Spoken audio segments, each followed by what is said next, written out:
the next talk is about to start. The speaker is Dustin. He is a software engineer at Spreedly, where I work also.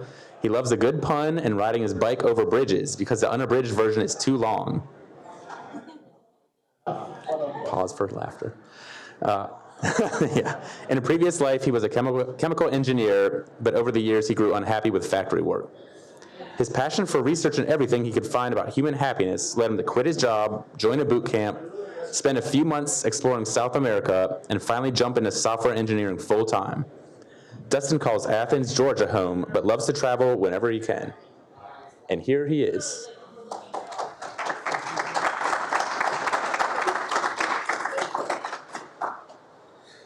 Hey everybody, thanks for being here. I'm excited to talk to y'all. My talk is called The Pursuit of Happiness, and I'm going to talk about a few of my favorite studies and concepts in positive psychology, and some ways that I think we can apply those to optimize our happiness, both in life and in work. Like Joe said, my name is Dustin Haefele Tschan. I think me and my partner hyphenated our names to torture our daughter's teachers in the future. But my pronouns are he and him, and I am a senior software engineer at Spreedly. So I just want to give a little bit about my background and then why I'm here talking about happiness. I am from Athens, Georgia currently, but I grew up on this dirt road right outside of Hickman, Nebraska, which has Hick just right in the name, so you know exactly what you're getting yourself into. I then went to the University of Nebraska, where I studied chemical and biomolecular engineering. I then worked in mayonnaise factories for about 7 years, doing a lot of efficiency improvements and things like that from an engineering perspective. But I grew unhappy with that, and so I did the Thinkful bootcamp, where I spent 4 months immersed in that. And then me and my partner took another 4 months and traveled around South America and did a lot of hiking, which I highly recommend. It's a super dope continent. But then, I settled into software engineering, where I worked for a really small startup for a little while. And then I've been at Spreedly for a little over 3 years now. That's me and my partner, Megan, and our daughter, Emmy Lou. And then those are my dogs. The biggest one there is Nellie, and the one that looks a little like a scared Ewok is Maud. So why am I talking about happiness, right? I've been fascinated by studies in human happiness for over a decade. I read everything I can get my hands on, and I've used them to make so many decisions in my life, as well as like basically every decision on this little slide here.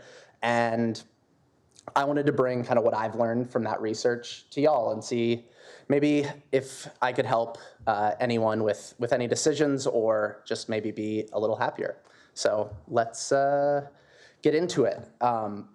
Most of these studies are from positive psychology. Some are also from some economists. It's surprising how many economists work in human happiness.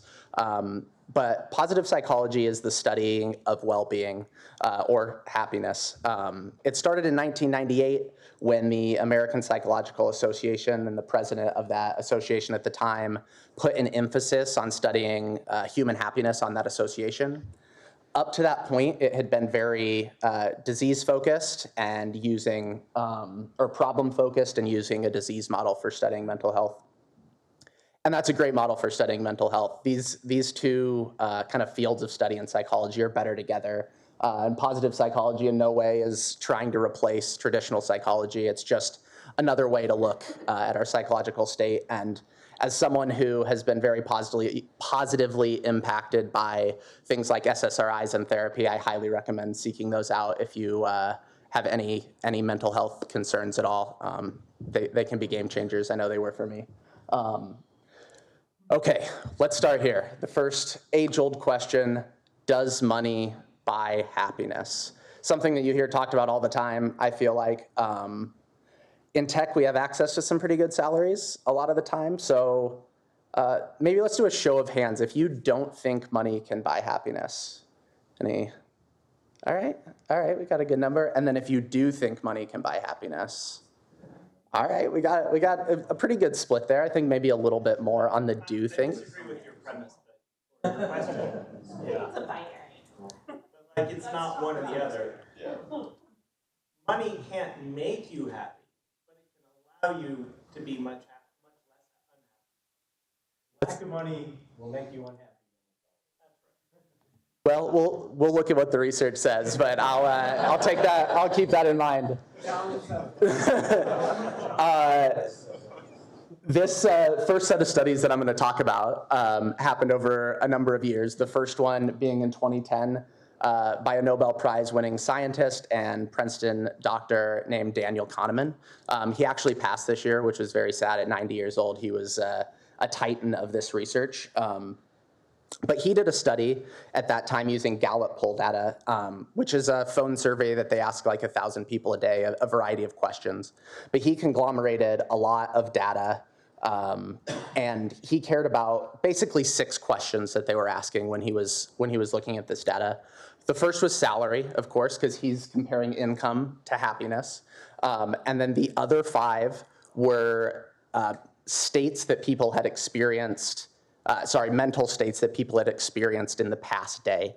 So 3 of those states he considered happy states. They were happiness, enjoyment, and frequent smiling. So those were states that he considered happy states. And then 2 of them were blue states. So they were worry and sadness. So he took those 5 questions, and of course it's binary questions, and we'll talk a little bit more about that at the end of this slide. But he took those 5 questions and came up with a metric. I could talk to you afterwards with questions, but he came up with a metric to estimate human happiness. And this, again, was research done at Princeton. And when he did that and compared it to income, this is basically what he found. He found that happiness increased with income up to a certain point.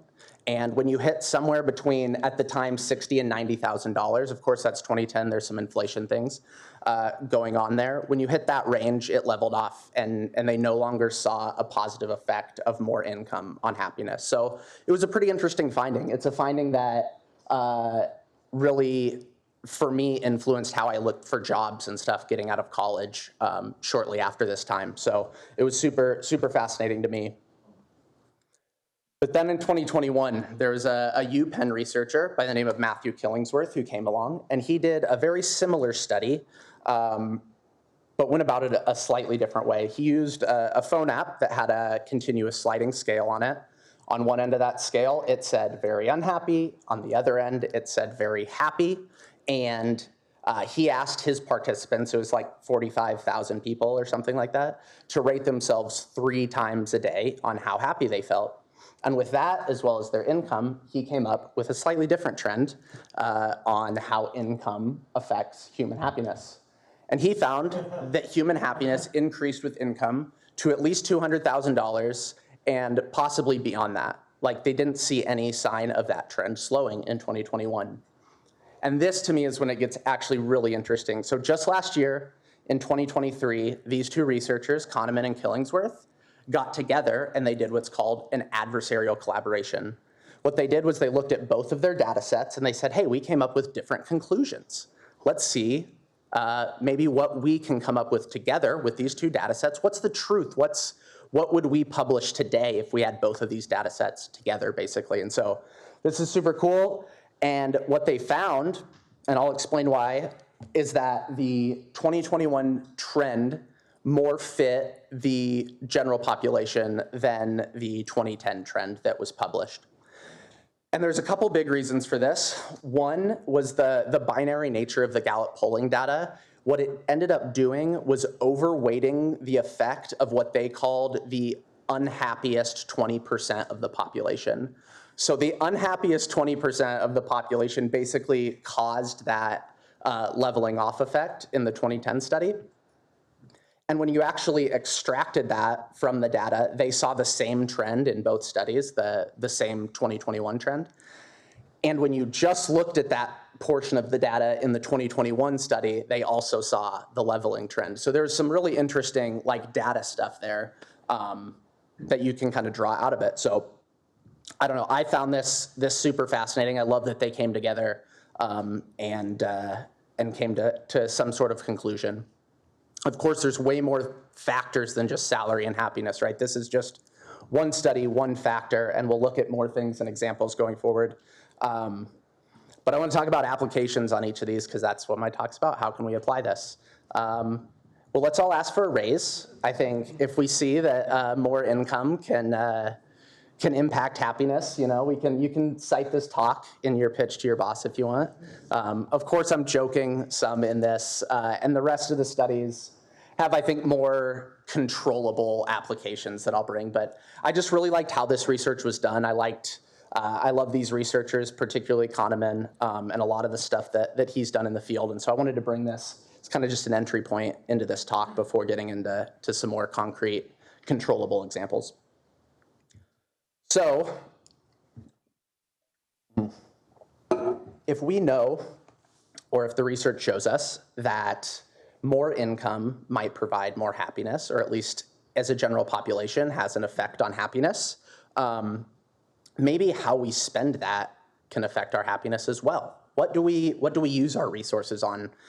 Most of these studies look at money, and they do that because it's a really easy thing to measure, right? Like it's easier to measure spending than it is like a lot of other things. So this one, and I think the next one as well, will focus on money, but I think the applications are wider than that. But how do you spend the resources? So there's no shortage of things we can spend our money on, right? There's trips and cars and clothes and theater, whatever you like. But these studies, a lot of them, and the ones I'm going to talk about, split it up into basically two buckets. And they tried to see, are people happier when they spend their money on experiences, or are they happier when they spend their money on possessions? Well, what's interesting in a lot of these studies is they asked people what they thought was the better use of money, and people often said possessions because they last longer, right? Your car is going to last longer than your trip. But they also posited that experiences might make us happier, which turned out to be in all of these studies basically the case. There's like I said, a lot of these studies, and I have links and resources at the end if you want to look into it further. But it showed that experiential purchases had a greater impact on happy than possession purchases. And this proved true at different points of the purchasing life cycle. So they asked people before they bought things, during the purchase, and after to rate their happiness at all those times. And in all cases, people rated their happiness higher with experiential purchases. And this was even when it was the same person making a purchase in the two separate categories. So just controlling as many variables as they could. They saw that as well. So how do we apply this? I think the obvious one is rethinking our budgets. We can't all re-budget in this room today, but can we shift any of our spending away from possessions or material items and onto experiences? For me, that might look like me and my partner went to Noah Khan in Nashville last weekend, and it was an awesome concert, and we had a blast. Maybe you're a sports fan and you want to go see your favorite sports team, or you just want to get meals out with friends. That's one that's often looked at, or a Broadway show maybe. I love Broadway shows, so maybe you do too. But yeah, any experience will do, right? It's if you can shift maybe some of your spending, maybe it'll make you a little happier. I know it has for me. And then maybe this is just a data point that can push you towards taking a big adventure or some sort of adventure. Again, it was for me with traveling to South America for 4 months, knowing that the data showed that spending my money and resources on experiences was more likely to make me happy than spending it on possessions, said, hey, yeah, I can take 4 months and do this. Let's do it, And my partner is all about travel, so she was happy that I cared. But yeah, and then work. So we all work in tech, so I wanted to bring some applications to work as well of how we might be able to do this. And I can say confidently that everyone in this room is already doing this because I think spending, if it's a PD budget or time off or whatever that looks like, to go to conferences is a great way to use resources that you have at work for experiential reasons. So that's my thoughts there. The next study, this is done by 3 researchers in Canada by the names of Elizabeth Dunn, Laura Ackman, and Michael Norton. And they did 3 experiments within this study. And all of those experiments looked at spending in these 4 categories. So bills and expenses, charitable donations, gifts for yourself, and then gifts for others. And those experiments were, the first one was they just asked people for their annual income and then the percentage that they spent in each of these categories. The next was a much smaller sample size study of about, it was like 16 people, so very small sample size. But they were all about to get like an end of year bonus that averaged about $5,000. And they asked them 6 to 8 weeks later what they spent it on, rate their happiness. And then the last one, they tried to be a little more controlled, and they gave people an envelope with money in it that had somewhere between $5 and $20 in it, and then they told them what they had to spend it on that day within these categories, and then they asked them at the end of the day to rate their happiness and to make sure they spent it on, what they were supposed to, basically. So the researchers then split these up, as you could probably guess by the slide title, into 2 categories. So spending on self, or personal spending, and then spending on others, or what they called pro-social spending. And then they looked at the impact of these decisions on how people rated themselves in terms of human happiness. When people spent more money on themselves, they found no relationship between human happiness and more spending on yourself, which I found fascinating, especially with the income discussion that we had earlier. But they did find a strong positive relationship between pro-social spending and human happiness. And in that first experiment, they saw the same trend in income as Kahneman and Killingsworth saw, that more income also related with higher happiness. But the effect of income and pro-social spending were not related.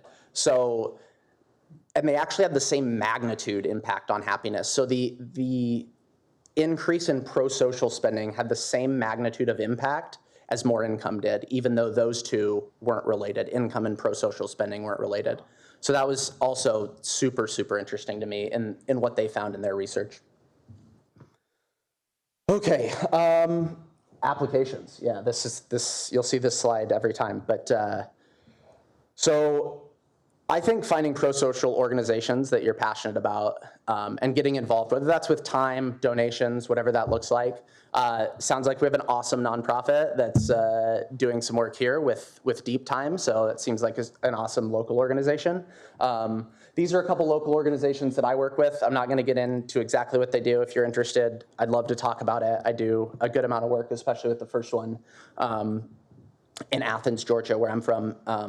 But yeah, just find something you're passionate about, right? It doesn't have to be anything in particular, but if you're passionate about climate justice, there's awesome organizations doing that. If you're passionate about LGBTQ rights, get involved in that. If you're passionate about racial justice, there's a million different things and pro-social organizations that are doing awesome things in the world to try to make the world better. So if you can spend some of your resources working with them, I think it's really great. And I call out local because I really like it, because you can really see the impact on your communities. But that's not to limit it at all. That's just my opinions and thoughts in it. The second one is gifts. Buy that friend that gift they would love. Better yet, buy them concert tickets, go with them, and then you can get the experiential spending and the pro-social spending maybe to add on to each other and be a little happier that way. Then the last one, which I know can be a little controversial in some of the iPad day and age now, but tipping. I think spending that couple extra dollars on a cup of coffee for your baristas or your bartenders or whatever might be just investing a little bit in your happiness. So I recommend that. For work, again, we probably don't have a bucket of money that we can give away. So what do we have? What resources do we have that we can kind of apply this research to? And I would say our time, of course, and work is a big part of it. So if there's a structured mentorship program you can get involved with, highly recommend that. If you can mentor younger developers coming into the field, or just that you have more experience then, I think that's an awesome way to use your time pro-socially. Also, if you're looking for mentorship, maybe you can use this to just hack your brain a little bit, that you're making your mentor a little happier, so you don't have to feel as bad about taking their time. I don't know. But yeah, I think mentorship's a great way to do this within our working context. And then help your coworkers. Maybe there's just a part of the code base that better because you've spent more time on, or you've just done a lot of work in recently, and they could use a pair, they could use those PR reviews, or they can just use, a rubber duck or whatever that looks like. Just spend time helping your coworkers. I really think it'll make you happier. I know, again, it does make me happier. Okay, this is the last kind of big topic I'm going to talk about, and then I have some little things at the end, but there's a concept in positive psychology called miswanting, and I'm going to kind of explain what this is by talking about kind of two other terms and how they define them. The first one is to like and then to want. And so within this context, to like something is to say that, like, if I like a donut, if I get that donut, it's going to make me a little happier than I was before I ate that donut. So I liked that donut, right? And then to want something is to say I'm not as happy as I could be, and I think that if I were to eat that donut, that it will make me happier, right? So I hope that kind of makes sense. And then miswanting, as you can probably guess, is thinking that something will make you happier, and then that thing doesn't actually make you happier. So it's wanting something and then being wrong. It's us being bad at forecasting what will make us happier. It's us not knowing what actually makes us happy as humans. And there's a lot of reasons that this happens that are shown in the research. I'll just talk about one of them real quick so I don't go through a bunch, but one of them they call misinterpreting feelings, and that would be, like, let's say you get a promotion at work, and then your friend calls you and is like, hey, you want to go golf? And you're like, yeah, that sounds awesome, I'll go golf. And then you are driving to the golf course and you're like, I actually hate golf. Like, why was I so excited about it? And it's because you had probably this rush of dopamine or some other happy hormone from your raise, and you misinterpreted that feeling within you as an excitement for the offer to go play golf. And so there's a lot of studies that show this on smaller things, but I find that one really interesting, that just how our body feels, we don't necessarily know why that is all the time, which can cause miswanting. And so this is why I find this research so fascinating, right? If I knew for sure what was going to make me happier, if I had this concrete idea in my mind and I was always right about what was going to make me happier, none of this research would matter, right? We could throw this all out. We could just make decisions and be like, oh, this is going to make me happier. I know it's going to make me happier. But we're bad at forecasting that. And it's shown time and time again that we're bad at forecasting what's going to make us happier in the long run.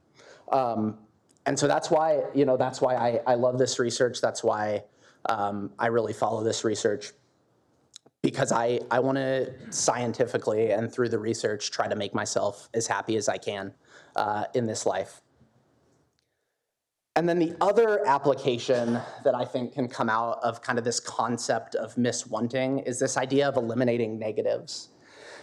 And the idea of here is kind of addition by subtraction, right? So we're saying we don't necessarily know what's going to make us happier, but if I know things that are actively making me unhappy and I can eliminate those, maybe I can, on average, make myself happier by eliminating things that make me unhappy, right? So that's kind of the idea of eliminating negatives. And for me, the first thing that comes to mind with this is Roomba. Because buying a Roomba, especially with my two large dogs, just changed the amount of floor cleaning we did to such a substantial amount that it's totally amazing. Especially we finally broke down. Never mind, it doesn't matter. But we got an expensive one, and it's way better, and it's fine. What? We have a mopping one, yeah. Yeah, no. Worth every penny, in my personal opinion. Not an ad, but it could be. I hate grocery shopping, so ordering my groceries online and just picking them up saves me time and effort and energy, and it eliminates a negative in my life, so I love that. For work, maybe it looks like automating some sort of dreaded work task, or maybe using ChatGPT for that task. I know we've had a lot of those talks.